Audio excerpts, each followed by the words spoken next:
Coaching class के इस YouTube channel पर हम लोग जो है कक्षा 10वीं के गणित का जो सीरीज चला रहे थे उसमें हमने पिछले वीडियो में अध्याय 1 बहुपद का हम लोग जो है प्रश्नावली नंबर 1 के 6 क्वेश्चन कर चुके थे। आज के इस क्लास में, आज इस वीडियो में हम लोग जो है इससे आगे के क्वेश्चन करेंगे।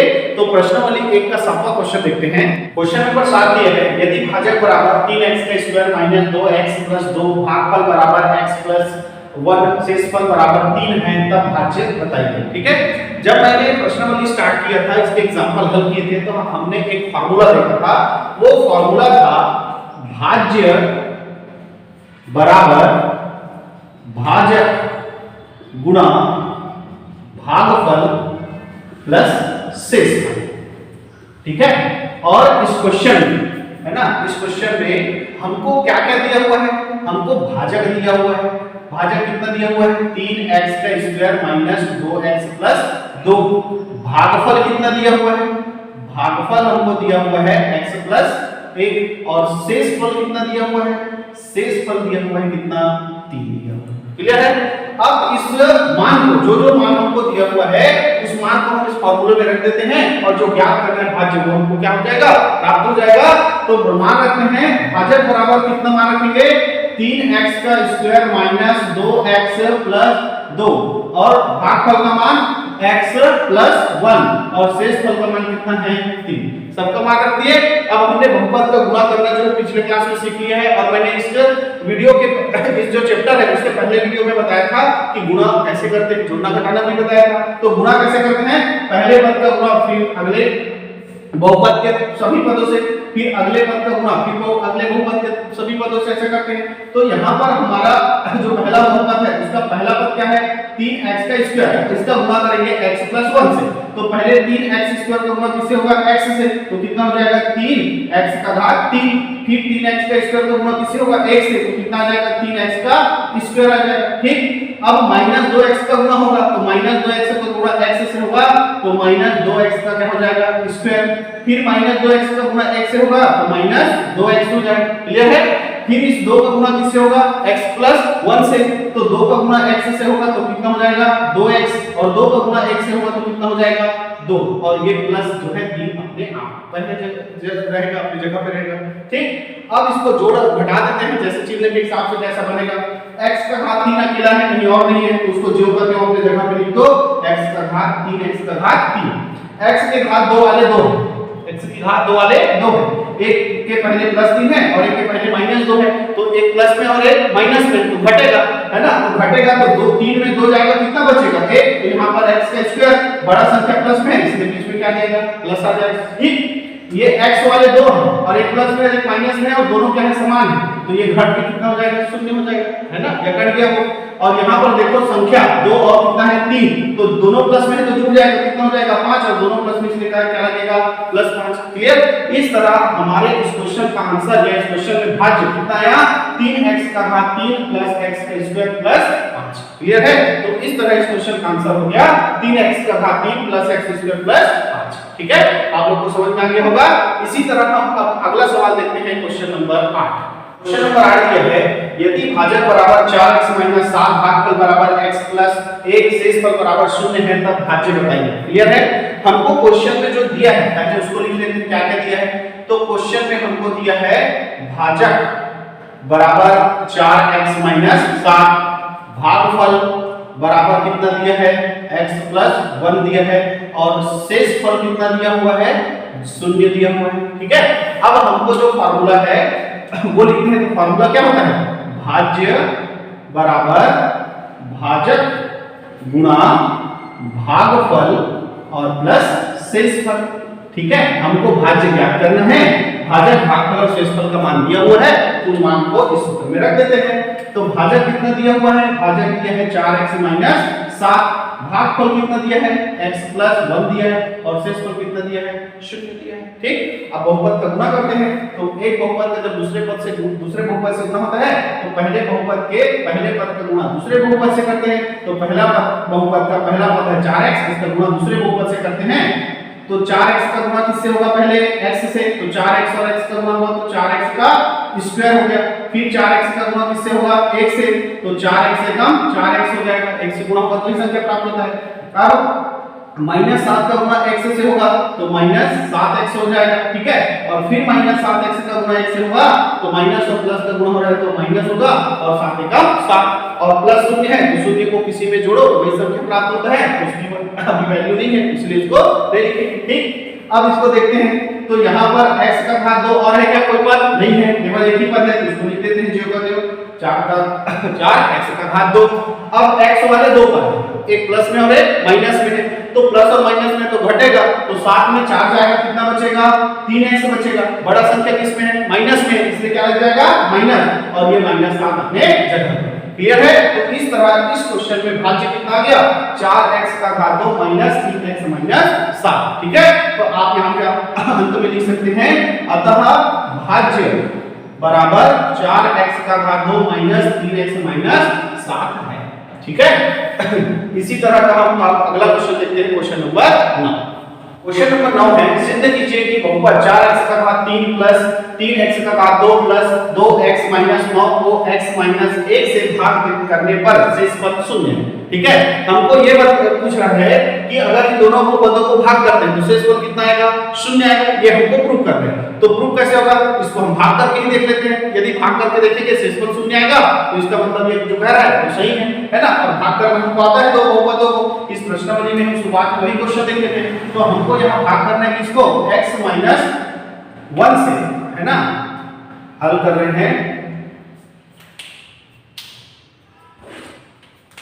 हल कर रहे हैं हम, तो पहले लिखेंगे हल और भाग करेंगे x माइनस 1 से। इसको भाग करेंगे बहुपद 4x का घात 3 प्लस 3x का घात 2 प्लस 2x माइनस 9 को भाग करेंगे, ठीक है। तो हमने भाग में सीखा है पहले क्वेश्चन से कि पहले दोनों बहुपदों के पहले पद को ही आपस में क्या करते हैं, भाग करते हैं। तो 4x के घात 3 को किससे भाग करेंगे, x से। तो यहाँ पर 1x से 1x कम हो जाएगा तो कितना आएगा, 4x का घात 2 आएगा। इस 4x के घात 2 को हम कहाँ लिखेंगे, भागफल में लिखेंगे, है ना। तो 4x का घात 2।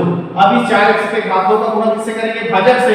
तो 4x का घात 2 का गुणा x से होगा तो 4x का घात 3। फिर 4x के घात 2 का गुणा माइनस x से होगा तो माइनस 4x का घात 2, ठीक है। अब भाग कर रहे हैं तो यहाँ पर ये क्या हो जाएगा, माइनस होगा। तो माइनस होगा तो चिन्ह बदल जाता है नीचे वाले का। तो 4x का घात 3 प्लस में हो किस में हो जाएगा, माइनस, और 4x का घात 2 माइनस में किस में हो जाएगा, प्लस में हो जाएगा, ठीक है। अब इसको जब हल करेंगे तो 4x का घात 3 प्लस में, 4x का घात 3 माइनस में, तो ये आपस में क्या हो जाएगा, कट जाएगा। अब 3x का घात 2 प्लस में है और 4x का घात 2 भी किसमें हो गया, प्लस में, तो दोनों जुड़ जाएगा। तो 3 और 4 कितना हो जाएगा, 7x का घात 2, और बाकी को जो करते हैं लिख देते हैं 2x माइनस 9, ठीक। फिर यही प्रोसेस करेंगे कि पहले पद को आपस में क्या करेंगे, भाग करेंगे। तो 7x का घात 2 इसको भाग करेंगे x से तो कट जाएगा और क्या बचेगा, 7x बचेगा। और इस 7x को कहां लिखेंगे हम, भागफल में, प्लस 7x। अब इस 7x का गुणा x माइनस 1 से करेंगे तो 7x का गुणा पहले x से होगा तो 7x का स्क्वायर, और माइनस 1 से होगा तो माइनस 7x आ जाएगा। फिर घटेगा तो चिन्ह बदल जाएगा। तो 7x का वर्ग माइनस में है, प्लस में है, माइनस में हो जाएगा, और 7x माइनस में किस में हो जाएगा, प्लस में हो जाएगा। अब इसको हल करते हैं तो 7x का घात 2 प्लस में और 7x का घात 2 माइनस में, तो ये आपस में कट गया। और यहाँ पर ये दोनों किस में है, प्लस में है, तो जुड़ जाएगा और कितना हो जाएगा, 2x और 7x 9x, और ये प्लस सॉरी माइनस 9 हो जाएगा, ठीक। फिर पहले पद को पहले पद से भाग करते हैं, यानी 9x को किससे भाग करेंगे, x से। तो x से x कट जाएगा और क्या बचेगा, 9 बचेगा। अब इस 9 को कहां लिखेंगे हम, भागफल में लिखेंगे, प्लस 9, और इस 9 का गुणा करेंगे किससे, भाजक से। तो 9 का x से गुणा होगा तो 9x, और माइनस 1 से गुणा होगा तो माइनस 9। चिन्ह क्या हो जाएगा, बदल जाएगा। तो ये भी माइनस में और ये माइनस हो किसमें, प्लस में। तो दोनों ही देखो ऊपर और नीचे 9x प्लस में 9x माइनस में, 9x माइनस में सॉरी 9 माइनस में और 9 प्लस में कट गया तो सब कट गया। तो यहाँ पर क्या बचा, 0। तो हमने देखा कि दोनों बहुपद x माइनस 1 से जब हमने 4x का घात 3 प्लस 3x का घात 2 प्लस 2x माइनस 9 को भाग किया तो शेषफल क्या आया, 0 आया। और यही हमको क्या करना था, सिद्ध करना था। तो यहाँ लिख सकते हो सिद्ध हुआ कि शेषफल 0 है, ठीक है, तो इस तरह इस प्रश्नावली 1 का 9वां क्वेश्चन आप लोग को समझ में आ गया होगा। अगला क्वेश्चन देखते हैं, क्वेश्चन नंबर 10। क्वेश्चन नंबर 10 दिया है, जांच कीजिए कि बहुपद x का घात 2 - 5x + 3 को x - 3 से भाग करने पर शेषफल शून्य है या नहीं है। क्लियर है? तो सेम जैसे हमने क्वेश्चन नंबर 9 बनाया है, इसको भी हम उसी तरह से बनाएंगे। पहले हम भाग करके ही देख लेते हैं x - 3 से किसको, x का घात 2 - 5x + 3 को। यदि शेषफल शून्य आया तो शेषफल शून्य है, और शेषफल शून्य नहीं आएगा तो शेषफल शून्य नहीं है। ठीक है, तो भाग करने के लिए हम पहले दोनों पद का पहला पद को ही आपस में भाग करते हैं। x के घात 2 को भाग करेंगे x से, तो क्या आएगा, x आएगा। इसको भागफल में लिखते हैं, यहाँ क्या लिखेंगे, x। फिर इस भागफल का गुणा जो भाजक है उसे करते हैं, तो x का गुणा x से होगा तो क्या आ जाएगा, x²। x का गुणा -3 से होगा तो -3x। अब भाग कर रहे हैं तो चूंकि घटता है इसलिए प्लस का क्या हो जाएगा, माइनस, और माइनस का क्या हो जाएगा, प्लस हो जाएगा। अब उसको घटाएंगे तो x² प्लस में x² माइनस में घट जाएगा। ठीक, -5x और ये कितना है, +3x है, तो एक माइनस में प्लस में घटेगा और कितना हो जाएगा, 2x। बड़ा संख्या माइनस में, इसलिए हमें क्या लग जाएगा, माइनस लग जाएगा। अगला संख्या +3 है, इसको जो होगा तो लिख देते हैं। ठीक, फिर वापस यही रिपीट करेंगे। पहला पद लेते हैं -2x और इसका पहला पद लेते हैं x, तो ये कट गया और क्या बचा, -2। तो -2 को यहाँ पर लिखेंगे कहाँ, भागफल में, और इस -2 का गुणा करेंगे किससे, भाजक से। तो -2 का गुणा x से होगा तो -2x, माइनस और -2 का गुणा -3 से होगा तो माइनस माइनस क्या हो जाएगा, प्लस, और 3 दूनी कितना हो जाएगा, 6 हो जाएगा। ठीक, अब इसको घटाएंगे तो चिन्ह बदल जाएगा, प्लस हो जाएगा, और ये प्लस का क्या हो जाएगा, माइनस हो जाएगा। ठीक है, तो यहाँ पर देखते हैं 2x जो है वो माइनस में और 2x प्लस में है, 3 जो है किसमें है, प्लस में, और 6 जो है किसमें है, माइनस में। तो घटेगा तो यहाँ पर कितना बचेगा, 3, बड़ा संख्या माइनस में, इसमें क्या जाएगा, माइनस। ठीक है, तो यहाँ पर तो शेषफल शून्य नहीं आया, अतः हम क्या लिखेंगे, अतः इसका शेषफल शून्य नहीं है। हमने जांच कर लिया, इसलिए हमने लास्ट में बता दिया, अतः इसका शेषफल शून्य नहीं है। क्लियर है? तो 10वां क्वेश्चन भी आप लोग को समझ में आ गया होगा। अगला आगे बढ़ते हुए हम देखेंगे क्वेश्चन नंबर 11। क्वेश्चन नंबर 11 है, यदि किसी आयत का क्षेत्रफल 45x² + 30x वर्ग मीटर तथा उसकी चौड़ाई 15x मीटर है, तब लंबाई क्या होगी। हमको पहले जो चीज दिया है वो लिख लेते हैं, है ना।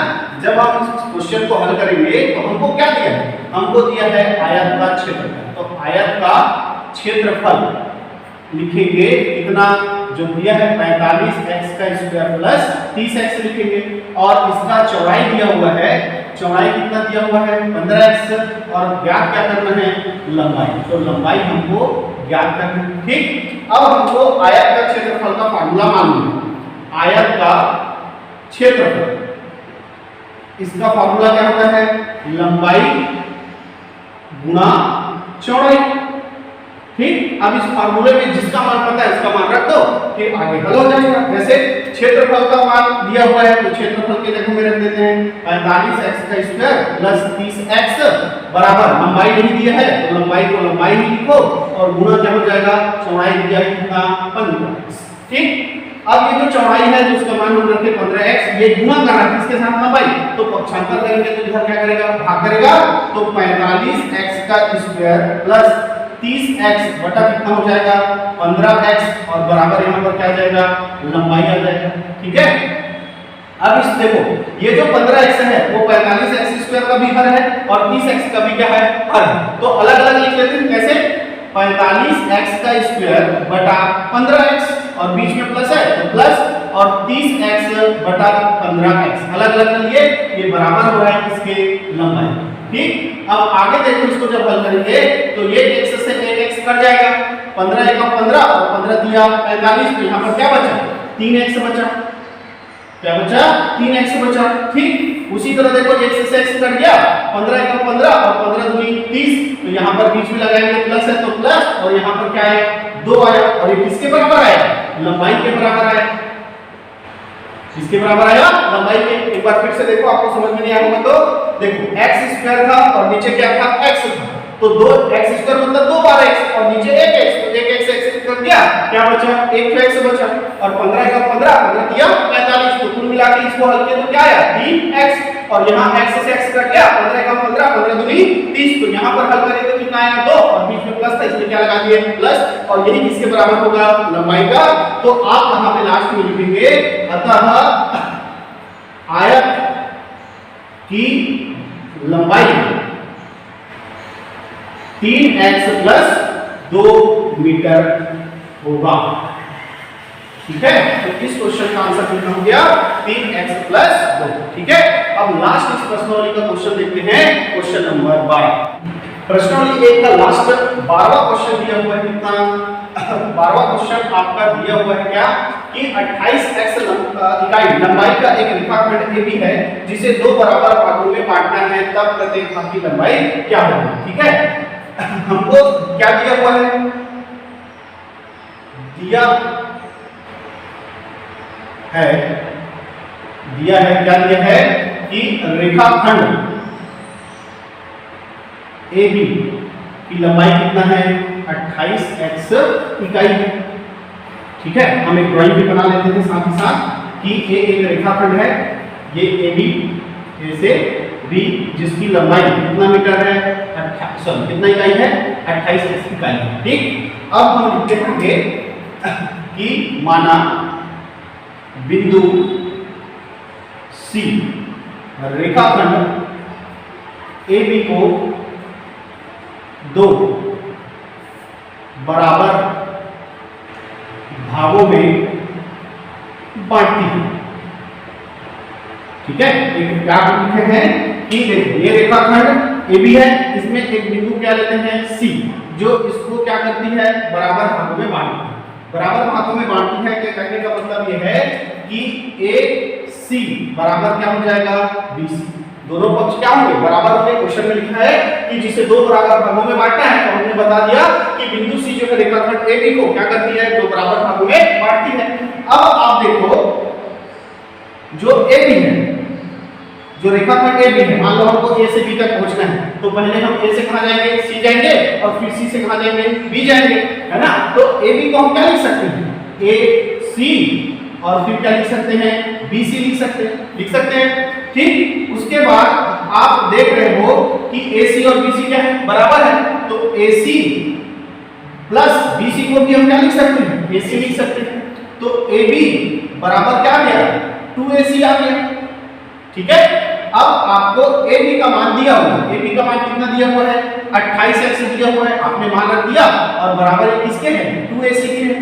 2 को पक्षांतर करेंगे तो 28x बटा कितना हो जाएगा 2, और यहाँ पर क्या आ जाएगा AC का मान आ जाएगा, तो ये कट गया, तो ये 2 एकम 2 2 एकम 2 2 चौक 8 और ये x, तो AC बराबर कितना है AC बराबर कितना आ गया 14x। ठीक है, तो AC बराबर कितना क्या है BC है, तो BC बराबर भी कितना आ जाएगा 14x। तो हमको प्रत्येक भाग की लंबाई पूछा था, अतः प्रत्येक भाग की लंबाई कितना हो जाएगा 14x इकाई होगा, 14x इकाई होगा। ठीक है, तो आई होप सो आप सभी को जो क्वेश्चन प्रश्नावली 1 था उसके सभी क्वेश्चन क्या हो गए होंगे, समझ में आए हुए होंगे। ठीक है, अब अगले क्लास में या अगले वीडियो में हम जो है इसके प्रश्नावली 2 के एग्जाम्पल के साथ मिलेंगे, यानी प्रश्नावली 1 के बाद जो दिया हुआ है उसको हम समझेंगे और समझाने का पूरा कोशिश करूंगा। तो आज के लिए इतना ही, आगे देखेंगे हम अगले क्लास में।